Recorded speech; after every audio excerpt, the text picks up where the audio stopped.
My name is Sawsan Zakaria. I'm a disability advocate and I have spinal muscular atrophy. The muscles in my body are weaker than your average person. So, the major muscles that it affects is my neck, my arms, and my legs, and also my lungs. I kind of have, in a way, asthma. Essentially, my legs are not strong enough for me to use them to walk. I was 15 months old when I was diagnosed, and the doctor actually told my parents that I wouldn't live past the age of 13.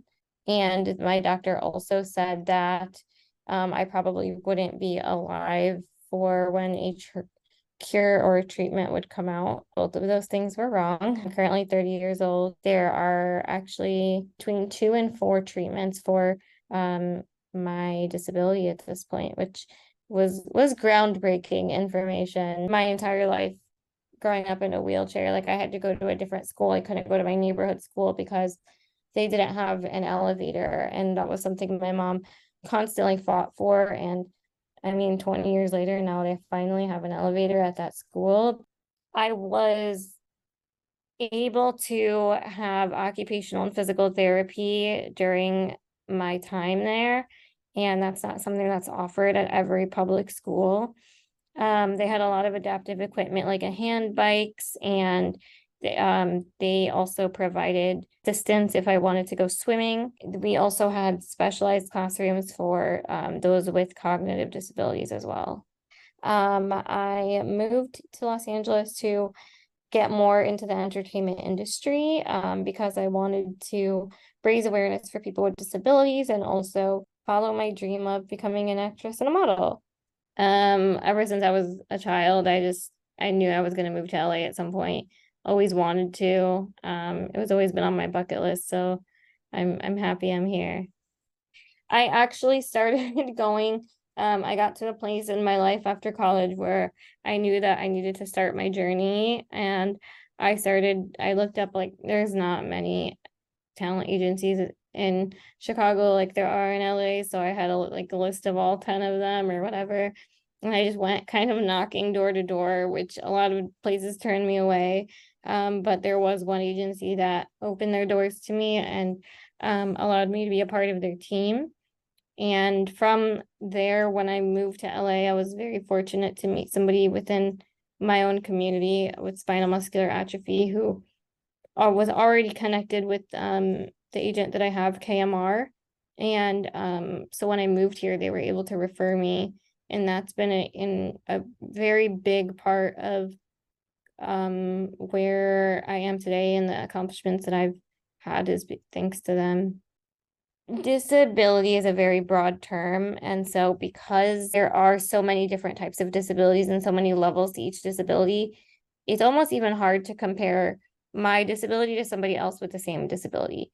And so because it is such a spectrum, being able to expect anything from anyone as far as being educated about disability is it shouldn't be an expectation. When I first started, I guess, going to different shoots and knowing that I had to advocate for myself, it was a little bit scary because in the role that I'm in as an actress, you're almost like a puppet, and you're kind of taught that you're not bothersome to the crew or the director or the producers, and you're supposed to just kind of like do as they say, stay quiet. It's a little scary for me because I had different needs than other talents. And so in a way, I always used to say, like, I feel like such a diva for asking for XYZ, but at the end of the day, it's not me being a diva, it's me getting the things that I need to be able to be successful in this role. I've been fortunate where people that I have worked with on sets have been very receptive and understanding, and in some situations very thankful that I spoke up and was able to get what I needed. In some ways I had to learn the hard way, where like the very first shoot that I had didn't have an accessible location for my wardrobe fitting. So now just understanding to that level, just being able, like, proactive and confirming those things beforehand has really helped me. I use my platform to share stories and my own opinions on certain topics, to raise awareness, and then also just to talk to the community, to get to know the community, to understand. I mean, like I said, disability is so broad that I can't speak for everybody with a disability. So I've had to learn on my end how to, I guess, tailor my way of thinking and my opinions to make it very clear that I'm only maybe talking about a percentage of people with disability. A majority of people with disabilities probably live in like bigger cities as opposed to smaller cities. This is also just my assumption based on resources. You're going to get the most resources and the most accessibility in bigger cities. And that goes for everything from public transportation to, does a store have stairs in the front of the doorway? I definitely have had situations where I'm discriminated against, and that's a big one. And it's interesting because for a long time I didn't recognize it as discrimination. Now I can recognize it pretty immediately and address it immediately. I'm constantly getting comments about, oh, it's so good that you have a job here, and oh, you work here, or assuming that my knowledge level is not as high as everybody else's. My most successful way of finding caregivers is through mutual friends. Other ways that I have recruited and trained people was actually by using either Indeed or Facebook, or like posting flyers around my neighborhood. I was pretty successful using Indeed in Chicago. In LA, I didn't have the same success, just because the word personal assistant in LA means something very different than it does in Chicago.